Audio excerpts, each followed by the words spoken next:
સૌપ્રથમ હું અમારા રાષ્ટ્રીય અધ્યક્ષ આદરણીય ખરગેજી, શ્રીમતી સોનિયા ગાંધીજી, અમારા નેતા રાહુલ ગાંધીજી, કેસી વેણુગોપાલજી, BM સંદીપજી, ગુજરાતના પ્રદેશ પ્રમુખ આદરણીય શ્રી શક્તિસિંહ ગોહિલજી અને અમારા નેતા વિપક્ષ આદરણીય શ્રી અમિતભાઈ ચાવડા સાહેબ, અમારા કચ્છ જિલ્લા કોંગ્રેસના લડાયક પ્રમુખ મોટાભાઈ યજુવેન્દ્રસિંહ જાડેજાજી તથા તમામ મોવડી મંડળનો ખૂબ ખૂબ આભાર વ્યક્ત કરું છું.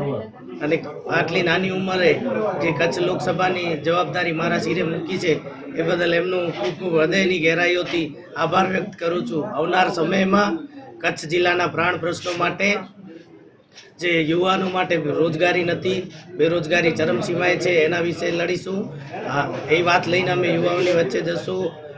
આરોગ્ય વ્યવસ્થા ખાડે ગયેલી છે, મહિલાઓનો અત્યાચાર વધી રહ્યો છે, તમામ વાતો લઈ ખેડૂતો માટે પોષણક્ષમ ભાવ નથી, એ તમામ મોંઘવારી માજામુખી છે, ચરમસીમાએ છે, એ તમામ મુદ્દા લઈને અમે પ્રજાની વચ્ચે જઈશું.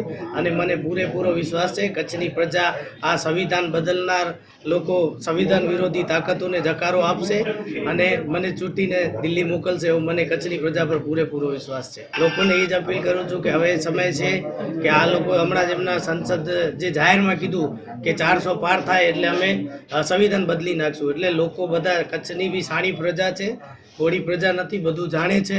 એટલે આ ફેરે આ લોકોને 100% જકારો આપશે અને યુવા ઉમેદવારને 100% દિલ્હીમાં મોકલશે એવો મને વિશ્વાસ છે. ના, અમે એવા ખોટે દાવા નહીં કરીશું.